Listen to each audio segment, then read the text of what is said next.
KaraokeBooks. Crime and Punishment. Fyodor Dostoevsky. Translated by Constance Garnett. Chapter 31. Lebeziatnikov looked perturbed. "I've come to you, Sofia Semyonovna," he began. "Excuse me.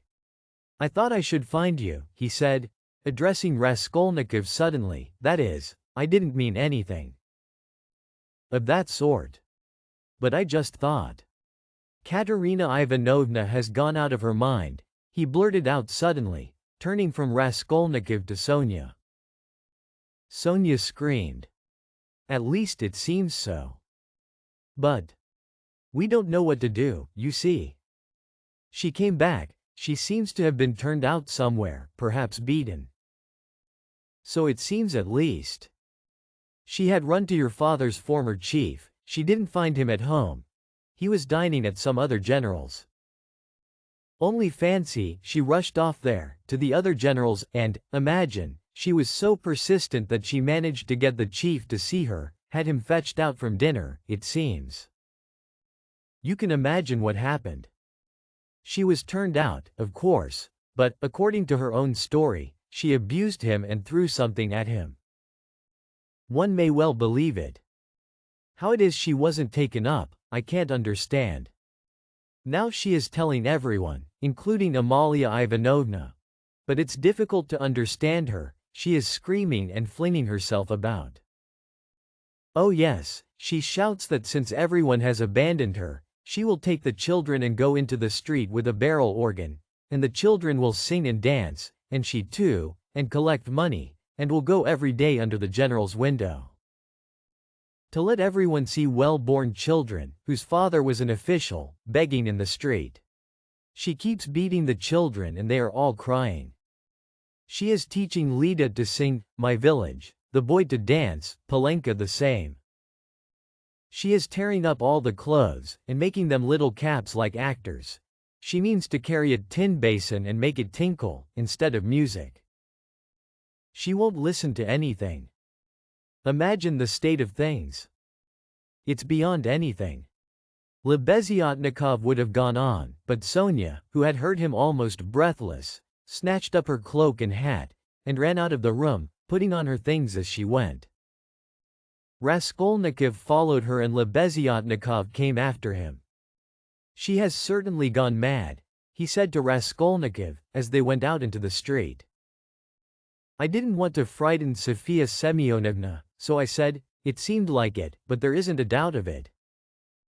They say that in consumption the tubercles sometimes occur in the brain.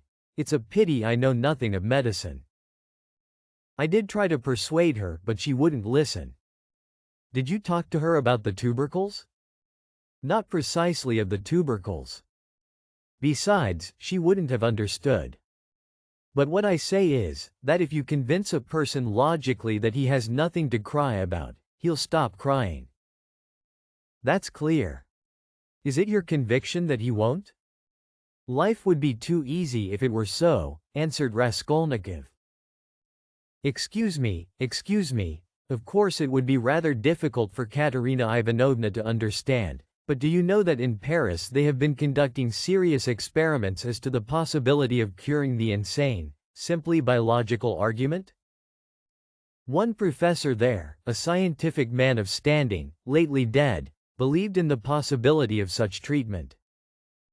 His idea was that there's nothing really wrong with the physical organism of the insane, and that insanity is, so to say, a logical mistake, an error of judgment, an incorrect view of things. He gradually showed the madman his error and, would you believe it, they say he was successful?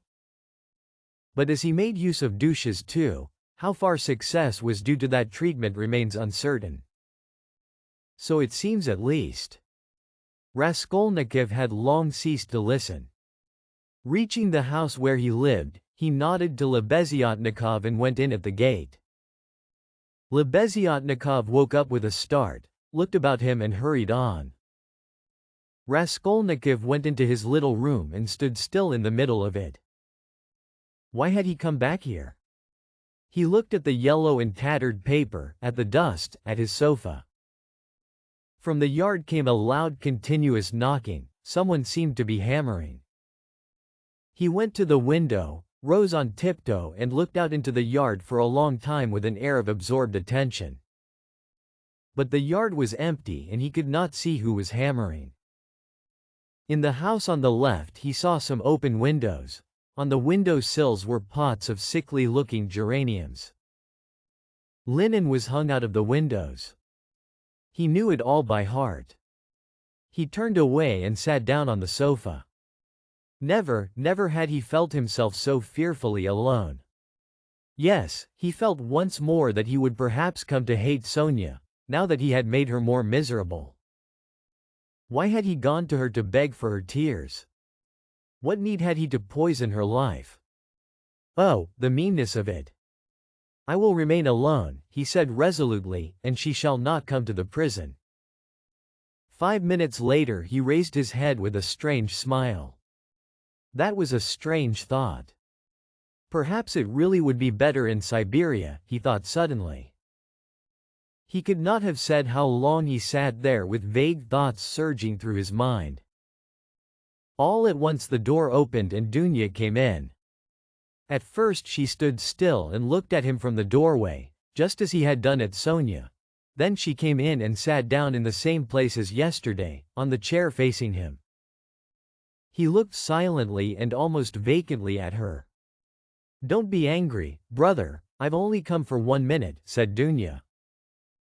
Her face looked thoughtful but not stern. Her eyes were bright and soft. He saw that she too had come to him with love. "Brother, now I know all. Dmitri Prokofitch has explained and told me everything. They are worrying and persecuting you through a stupid and contemptible suspicion. Dmitri Prokofitch told me that there is no danger, and that you are wrong in looking upon it with such horror. I don't think so, and I fully understand how indignant you must be, and that indignation may have a permanent effect on you. That's what I am afraid of. As for your cutting yourself off from us, I don't judge you. I don't venture to judge you, and forgive me for having blamed you for it. I feel that I too, if I had so great a trouble, should keep away from everyone. I shall tell mother nothing of this, but I shall talk about you continually and shall tell her from you that you will come very soon. Don't worry about her. I will set her mind at rest, but don't you try her too much. Come once at least. Remember that she is your mother. And now I have come simply to say," Dunya began to get up, "that if you should need me or should need all my life or anything, call me, and I'll come. Goodbye." She turned abruptly and went towards the door. "Dunya," Raskolnikov stopped her and went towards her. "That Razumihin, Dmitri Prokofitch, is a very good fellow." Dunya flushed slightly. "Well?" she asked, waiting a moment. "He is competent, hard-working, honest and capable of real love." "Goodbye, Dunya." Dunya flushed crimson, then suddenly she took alarm. "But what does it mean, brother? Are we really parting forever that you give me such a parting message? Never mind. Goodbye." He turned away and walked to the window. She stood a moment, looked at him uneasily, and went out troubled. No, he was not cold to her. There was an instant, the very last one, when he had longed to take her in his arms and say good-bye to her, and even to tell her, but he had not dared even to touch her hand. Afterwards she may shudder when she remembers that I embraced her, and will feel that I stole her kiss. And would she stand that test? He went on a few minutes later to himself. No, she wouldn't. Girls like that can't stand things. They never do. And he thought of Sonia. There was a breath of fresh air from the window. The daylight was fading. He took up his cap and went out. He could not, of course, and would not consider how ill he was. But all this continual anxiety and agony of mind could not but affect him. And if he were not lying in high fever, it was perhaps just because this continual inner strain helped to keep him on his legs and in possession of his faculties. But this artificial excitement could not last long. He wandered aimlessly. The sun was setting. A special form of misery had begun to oppress him of late. There was nothing poignant, nothing acute about it, but there was a feeling of permanence, of eternity about it. It brought a foretaste of hopeless years of this cold leaden misery, a foretaste of an eternity, on a square yard of space. Towards evening this sensation usually began to weigh on him more heavily.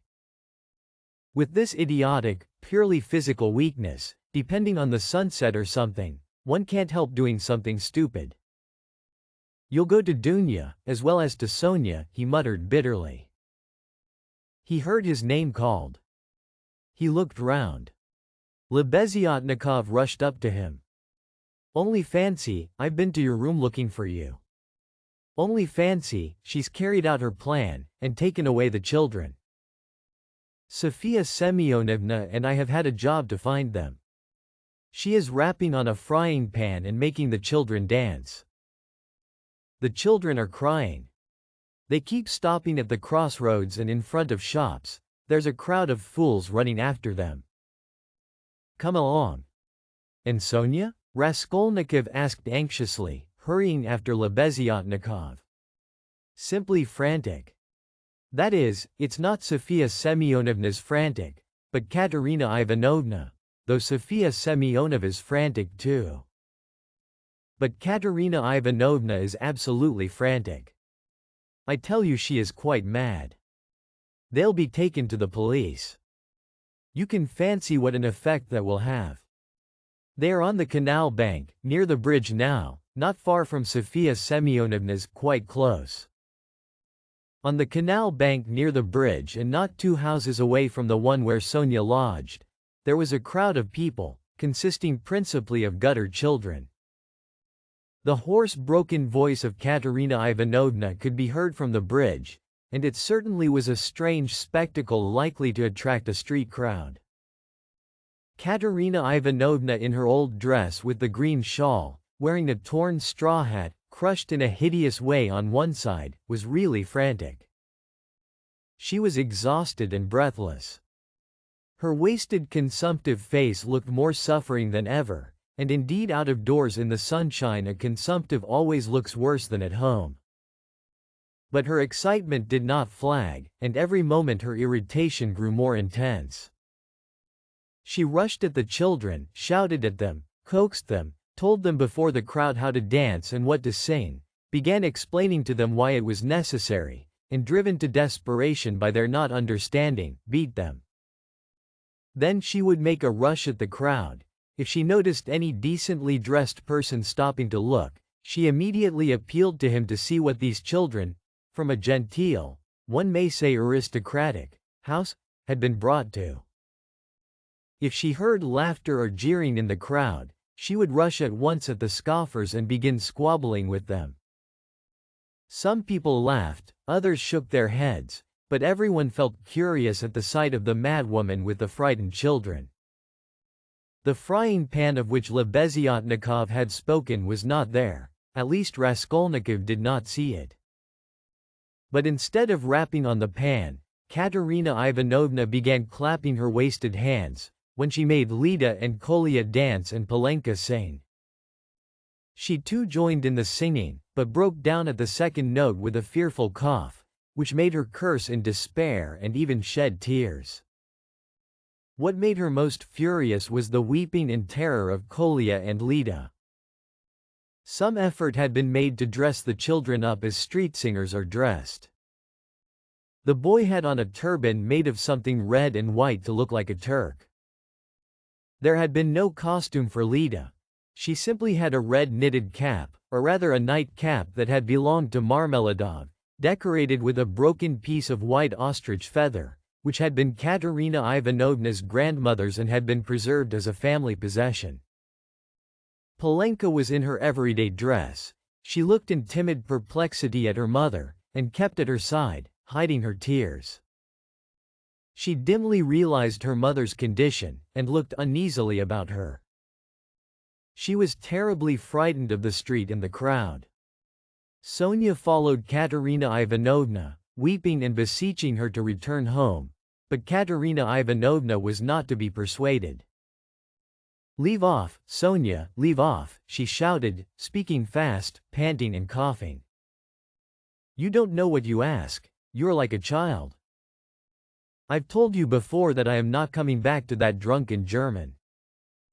Let everyone, let all Petersburg see the children begging in the streets, though their father was an honorable man who served all his life in truth and fidelity, and one may say died in the service."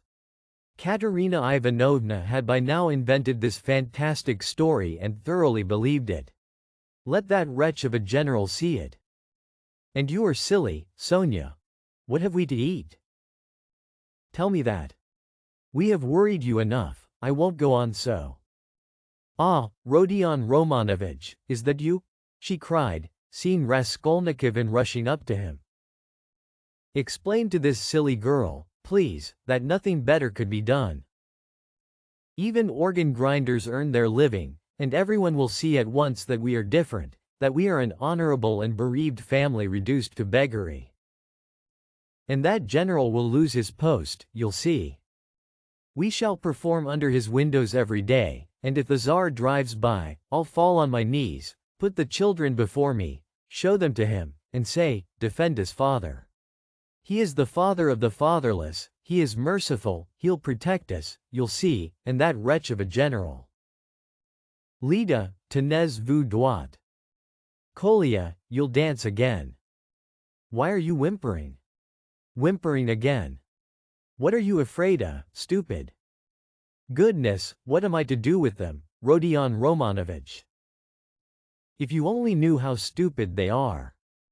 What's one to do with such children?" And she, almost crying herself, which did not stop her uninterrupted, rapid flow of talk, pointed to the crying children.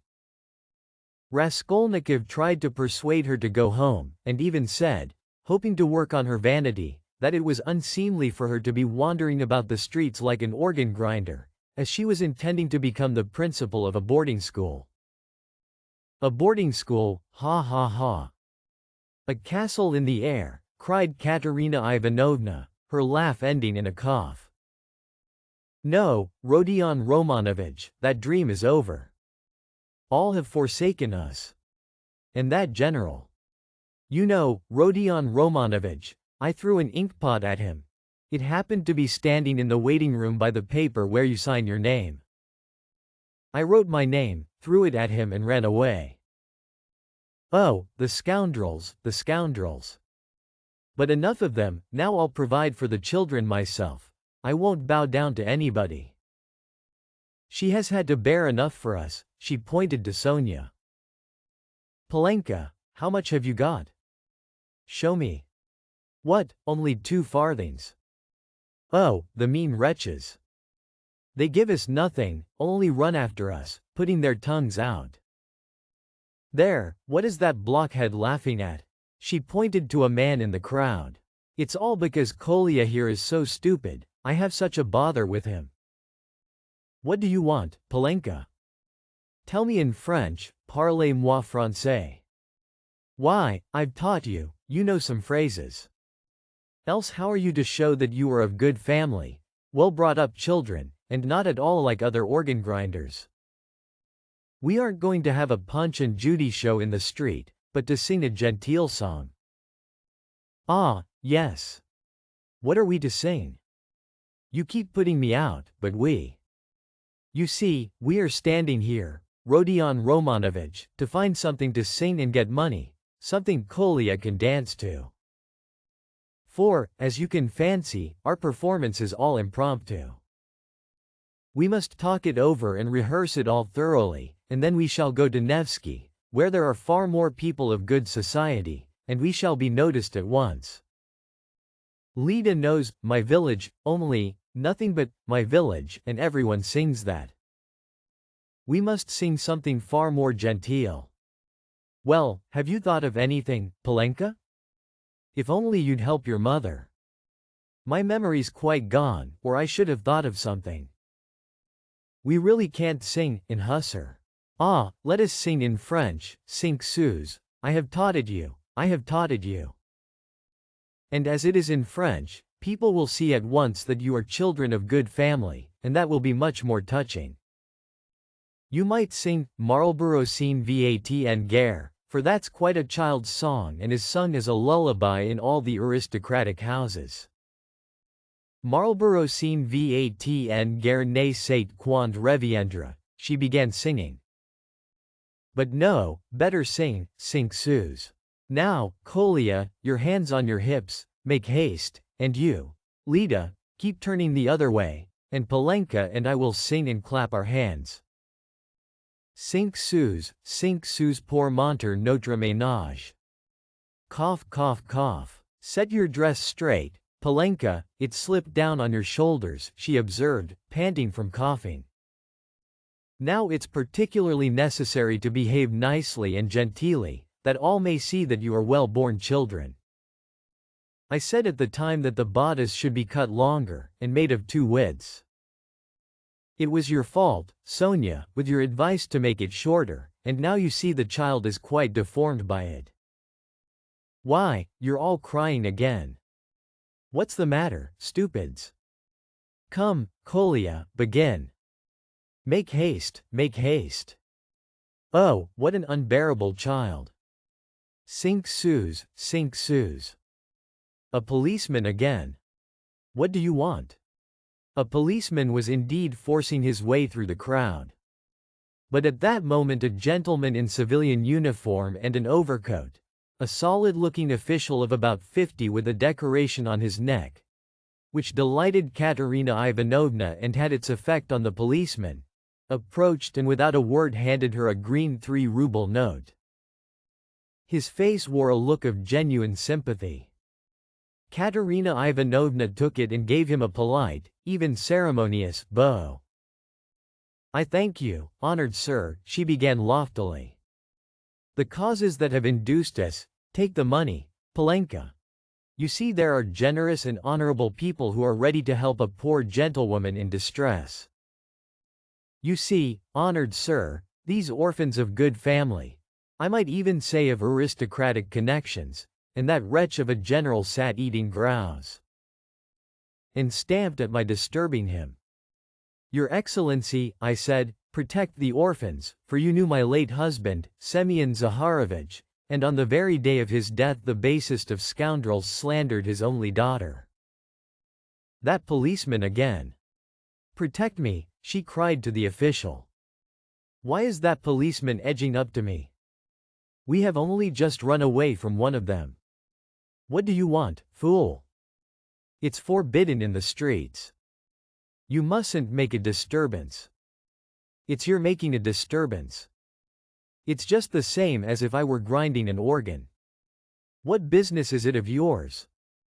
You have to get a license for an organ, and you haven't got one, and in that way you collect a crowd. Where do you lodge? What, a license? Wailed Katerina Ivanovna. I buried my husband today. What need of a license? Calm yourself, madam, calm yourself, began the official. Come along. I will escort you. This is no place for you in the crowd. You are ill. Honored sir, you don't know, screamed Katerina Ivanovna. We are going to the Nevsky. Sonia, where is she? She is crying too. What's the matter with you all? Kolya, Lida, where are you going? She cried suddenly in alarm. Oh, silly children. Kolya, Lida, where are they off to? Kolya and Lida, scared out of their wits by the crowd, and their mother's mad pranks, suddenly seized each other by the hand, and ran off at the sight of the policeman who wanted to take them away somewhere. Weeping and wailing, poor Katerina Ivanovna ran after them. She was a piteous and unseemly spectacle, as she ran, weeping and panting for breath. Sonia and Polenka rushed after them. Bring them back, Sonia. Oh stupid, ungrateful children. Polenka. Catch them. It's for your sakes She stumbled as she ran and fell down. She's cut herself, she's bleeding. Oh, dear, cried Sonia, bending over her. All ran up and crowded around. Raskolnikov and Lebeziatnikov were the first at her side, the official too hastened up, and behind him the policeman who muttered, "Bother," with a gesture of impatience, feeling that the job was going to be a troublesome one. Pass on. Pass on, he said to the crowd that pressed forward. She's dying, someone shouted. She's gone out of her mind, said another. Lord have mercy upon us, said a woman, crossing herself. Have they caught the little girl and the boy? They're being brought back, the elder ones got them. Ah, the naughty imps.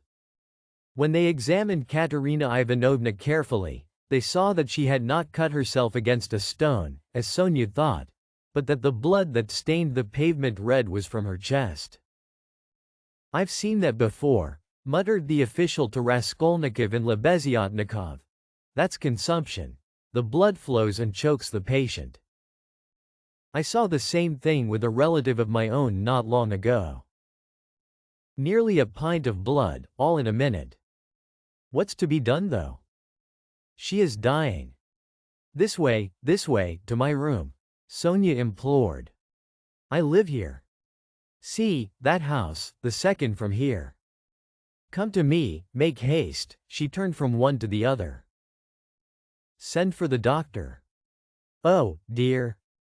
Thanks to the officials' efforts, this plan was adopted, the policeman even helping to carry Katerina Ivanovna. She was carried to Sonia's room, almost unconscious, and laid on the bed. The blood was still flowing, but she seemed to be coming to herself.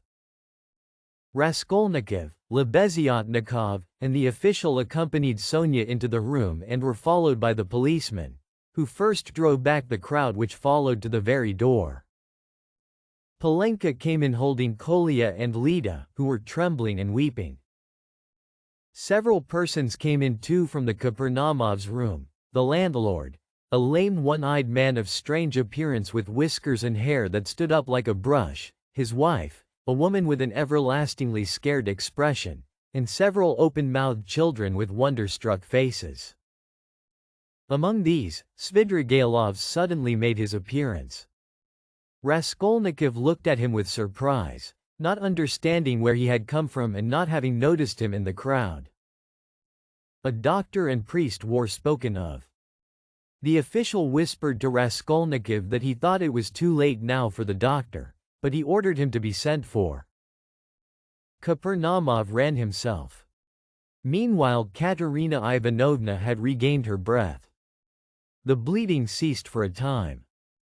She looked with sick but intent and penetrating eyes at Sonia, who stood pale and trembling, wiping the sweat from her brow with a handkerchief. At last she asked to be raised. They sat her up on the bed, supporting her on both sides. "Where are the children?" she said in a faint voice. "You've brought them, Polenka? Oh, the sillies. Why did you run away?" "Och." Once more her parched lips were covered with blood. She moved her eyes, looking about her.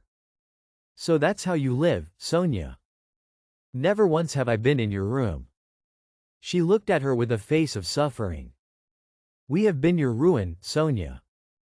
Polenka, Lida, Kolya, come here." "Well, here they are, Sonia, take them all. I hand them over to you, I've had enough. The ball is over. Cough. Lay me down, let me die in peace." They laid her back on the pillow. "What, the priest? I don't want him. You haven't got a ruble to spare. I have no sins. God must forgive me without that. He knows how I have suffered. And if he won't forgive me, I don't care." She sank more and more into uneasy delirium. At times she shuddered, turned her eyes from side to side, recognized everyone for a minute, but at once sank into delirium again. Her breathing was hoarse and difficult, there was a sort of rattle in her throat. I said to him, "Your Excellency," she ejaculated, gasping after each word. "That Amalia Ludwigovna, ah. Lida, Kolia, hands on your hips, make haste. Glisses, glisses. Pas de basque, tap with your heels, be a graceful child. Du hast Diamanten und Perlen." What next? That's the thing to sing. Du hast die schönsten Augen Mädchen, was willst du mehr? What an idea, was willst du mehr? What things the fool invents. Ah, yes. In the heat of midday in the Vale of Dagestan. Ah, how I loved it. I loved that song to distraction, Palenka. Your father, you know, used to sing it when we were engaged. Oh, those days. Oh, that's the thing for us to sing. How does it go? I've forgotten. Remind me. How was it? She was violently excited and tried to sit up. At last, in a horribly hoarse, broken voice, she began, shrieking and gasping at every word, with a look of growing terror. In the heat of midday. In the Vale of Dagestan. With lead in my breast. Your Excellency, she wailed suddenly with a heart-rending scream and a flood of tears, protect the orphans. You have been their father's guest. One may say aristocratic. She started, regaining consciousness, and gazed at all with a sort of terror, but at once recognized Sonia. Sonia, Sonia, she articulated softly and caressingly, as though surprised to find her there. Sonia darling, are you here, too? They lifted her up again. Enough. It's over. Farewell, poor thing. I am done for. I am broken, she cried with vindictive despair, and her head fell heavily back on the pillow. She sank into unconsciousness again, but this time it did not last long. Her pale, yellow, wasted face dropped back, her mouth fell open, her leg moved convulsively, she gave a deep, deep sigh and died. Sonia fell upon her, flung her arms about her, and remained motionless with her head pressed to the dead woman's wasted bosom. Palenka threw herself at her mother's feet, kissing them and weeping violently. Though Kolia and Lida did not understand what had happened, they had a feeling that it was something terrible. They put their hands on each other's little shoulders, stared straight at one another, and both at once opened their mouths and began screaming. They were both still in their fancy dress, one in a turban, the other in the cap with the ostrich feather. And how did the certificate of merit come to be on the bed beside Katerina Ivanovna? It lay there by the pillow. Raskolnikov saw it. He walked away to the window. Lebeziatnikov skipped up to him.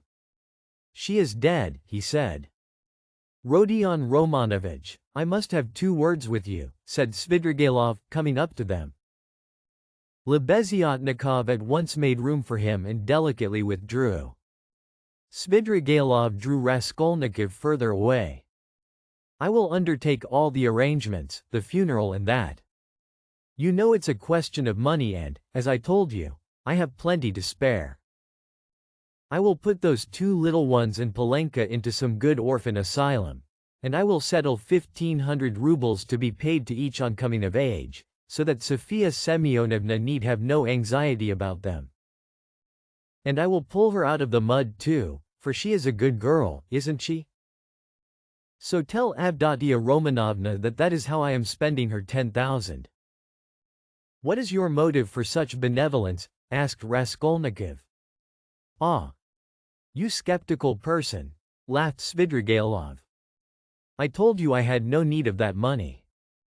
Won't you admit that it's simply done from humanity? She wasn't a louse, you know, he pointed to the corner where the dead woman lay, was she, like some old pawnbroker woman? Come, you'll agree, is Luzin to go on living, and doing wicked things, or is she to die? And if I didn't help them, Palenka would go the same way.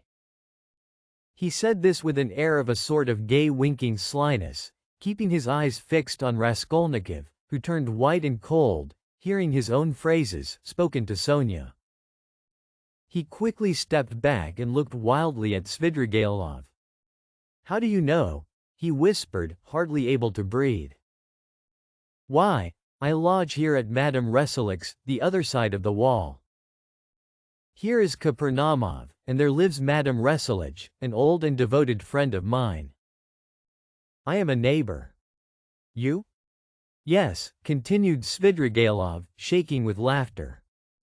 "I assure you on my honor, dear Rodion Romanovich, that you have interested me enormously. I told you we should become friends, I foretold it. Well, here we have. And you will see what an accommodating person I am. You'll see that you can get on with me." If you liked what you heard, please subscribe to the channel.